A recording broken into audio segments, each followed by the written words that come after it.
This is Derek Prince with a word for you from the Word. The Lord builds up Jerusalem. He gathers the exiles of Israel. He heals the brokenhearted and binds up their wounds. Those are beautiful words, but the exciting thing about them is that they're being fulfilled in this generation, in our lifetime. I've seen the outworking of those words. I had the privilege to be living in Jewish Jerusalem in May 1948, when the state of Israel was reborn after 2,000 years. The Lord is today building up Jerusalem. He is gathering the exiles of Israel.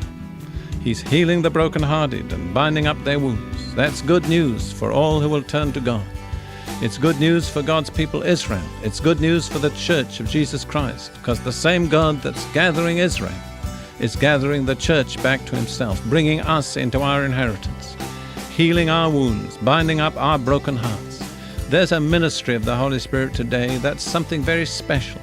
It's a ministry to the brokenhearted. It's a ministry to those who are wounded in their hearts. If you carry a wound inside you, turn to God. Say, God, this is a time of restoration. It's a time of regathering. You're healing the brokenhearted. You're binding up their wounds. Lord, you know that wound that I've carried so long in my heart. Will you heal me? And the invisible finger of God, the Holy Spirit, will reach down where no surgeon can reach and touch that wounded place in your life and bring you healing and restoration.